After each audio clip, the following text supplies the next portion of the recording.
Petrol diesel के मूल्य में अभूतपूर्व बढ़ोतरी के माध्यम से मोदी सरकार द्वारा जबरन की जा रही अवैध वसूली को रोकने के संबंध में सौंपा ज्ञापन।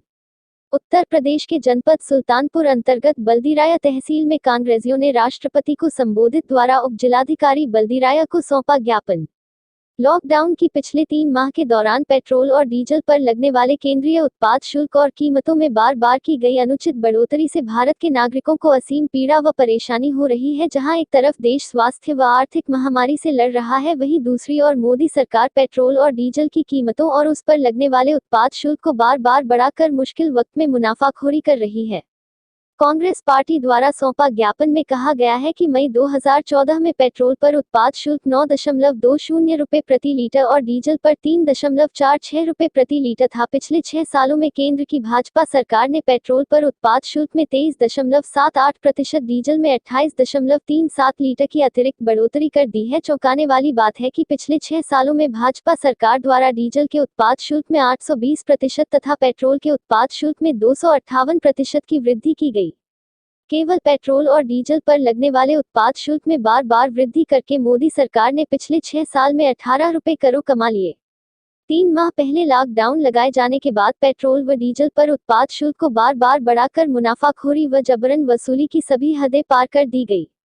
मार्च 2020 में पेट्रोल और डीजल के मूल्य में 3 रुपये प्रति लीटर की बढ़ोतरी की गई। 5 मई 2020 को मोदी सरकार ने डीजल पर लगने वाले उत्पाद शुल्क में 13 रुपये प्रति लीटर और पेट्रोल पर लगने वाले उत्पाद शुल्क में 10 रुपये प्रति लीटर की बढ़ोतरी की। 7 जून 2020 से लेकर 24 जून 2020 तक निष्ठुर मोदी सरकार 18 दिनों तक पेट्रोल और डीजल की मूल्य लगातार बढ़ाएं, जिससे डीजल का मूल्य 10.48 रुपये प्रति लीटर, पेट्रोल का मूल्य कृपया 8.50 प्रति लीटर बढ़ गया।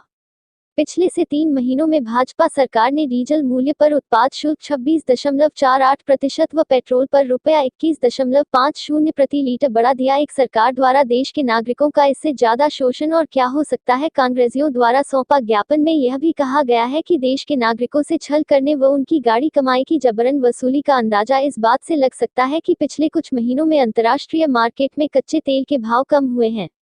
24 जून 2020 को कच्चे तेल का अंतर्राष्ट्रीय भाव 43.41 अमेरिकी डॉलर प्रति बैरल था, जो डॉलर रुपए भाव के अनुसार 3288.71 प्रति बैरल बनता है।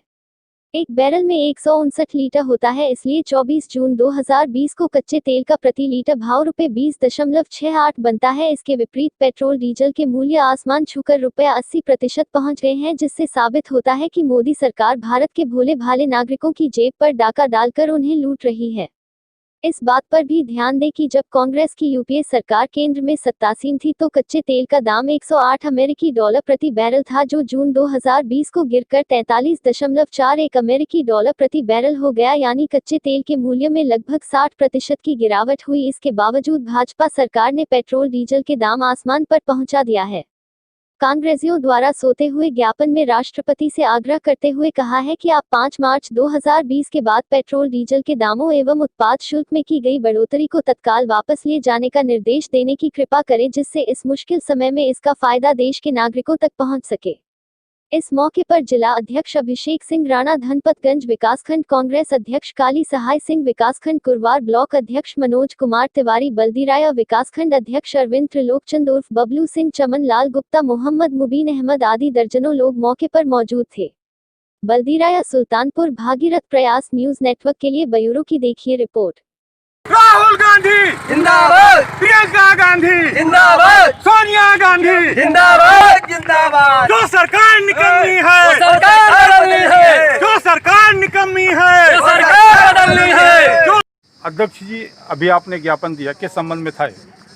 अभी हमने जो यहाँ एसडीएम साहिबा को ज्ञापन दिया हम लोगों ने जी, कि जो हमारे देश में 80% किसान आज खेती पे निर्भर हैं। हमारा देश जो है डेवलप भी कर रहा है किसानों के दम पे, और इस देश का जो एक टाइटल है कृषि प्रधान देश है हमारा जी।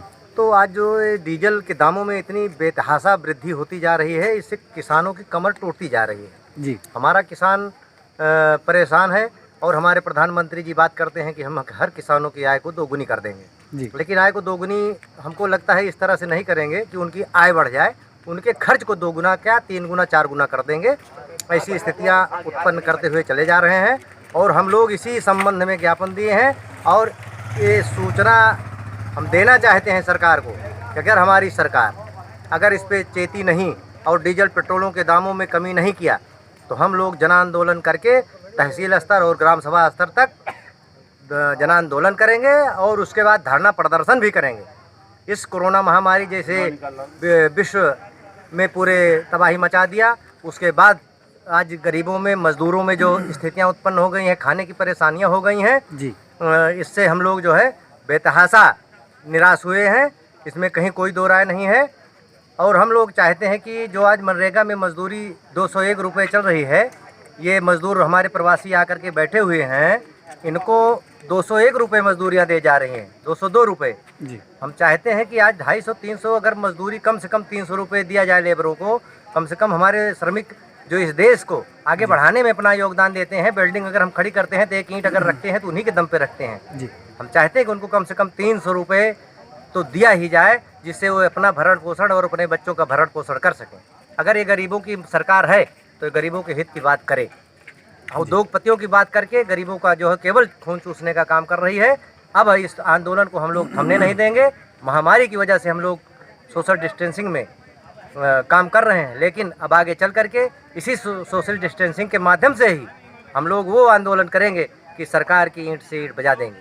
सरकार नवंबर तक फ्री राशन देने की बात कर रही है, वो अनाउंस भी कर चुकी है, इस संबंध में क्या कहेंगे? कर रही है सर, ठीक है, वो करेंगे, करना चाहिए, निश्चित तौर पे करना चाहिए, क्योंकि आज जो हमारे देश के प्रधानमंत्री हैं उनकी जिम्मेदारी बनती है।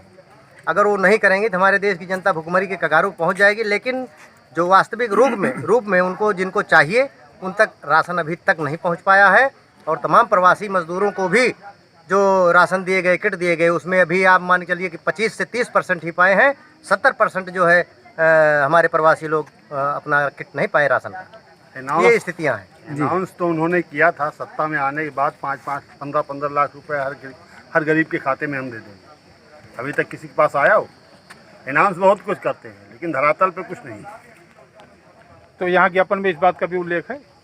इस ज्ञापन में हम लोग केवल इसी किसानों के लिए ही हित में ही हम लोग दिए हैं कि डीजल पेट्रोलों के दामों में जो बेतहासा वृद्धि हो रही है, इसको निश्चित तौर पे आप कम करिए, हर कीमत पे कम करिए, नहीं तो हमारे किसानों की आय दोगुनी नहीं, किसान हमारे भूखे मर जाएंगे और किसान अपना अन्न उपज बिल्कुल कम मात्रा में हो पाएगी, जिससे हमारे देश की काफ़ी आर्थिक स्थिति को नुकसान होगा। बलजीराव धर्मपत्नी के दोनों भी अध्यक्ष आप लोग हैं जी। अगला प्रोग्राम क्या है कांग्रेस का यहाँ? अगला प्रोग्राम सर यही है कि हम लोग देख रहे हैं कि हमारे पार्टी का जैसा दिशा निर्देश मिलता है, अगर सरकार इस पर ध्यान दे रही है तो ठीक है, नहीं तो हम लोग अपनी पार्टी के दिशा निर्देश को लेकर के फिर अगला आंदोलन हम लोगों का ज़बरदस्त आंदोलन होगा और ब्लॉक मुख्यालय तक होंगे, ग्राम सभा स्तर तक होंगे और लोगों को जागरूक करने का काम अब हम लोग करेंगे। धन्यवाद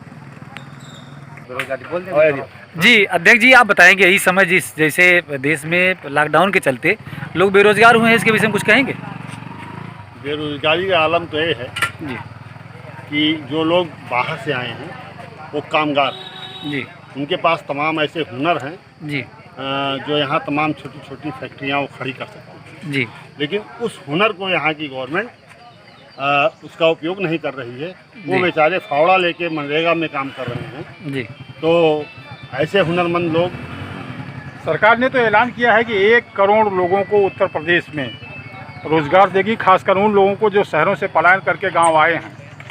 इस पे कांग्रेस की क्या मत है? सरकार जब से बनी है आज तक कितने रोजगारों को रोजगार मिला? तमाम वांटें निकलती हैं, बच्चे फॉर्म भरते हैं, उसके बाद निरस्त हो जाता है, ना उसका एग्ज़ाम होता है ना और कुछ होता है। और इस सरकार में तमाम लाखों जगह तो रेलवे में खाली पड़ी है, अपॉइंटमेंट कितना किया इन्होंने, पुलिस में तमाम जगह खाली पड़ी है, लेखपाल तहसील में, राजस्व विभाग में तमाम जगह खाली है, स्वास्थ्य विभाग में पूरी जगह खाली पड़ी है। कहीं कुछ कर रहे हैं, केवल कह रहे हैं हम रोजगार देंगे। कांग्रेस को नहीं लगता कि रोजगार दे पाएंगे? बिल्कुल नहीं लगता हम लोगों के रोजगार दे पाएंगे। तमाम युवा बेरोजगार पड़े हैं, एग्जाम दे रहे हैं, मेहनत कर रहे हैं, उसके बाद उसका रिजल्ट नहीं आउट होता है, रोजगार छीनने का काम कर रहे हैं। ठीक। राहुल गांधी जिंदाबाद, कांग्रेस पार्टी जिंदाबाद। जो सरकार निकम्मी रोजी रोटी दे न सके जो। आप देख रहे हैं भागीरथ प्रयास।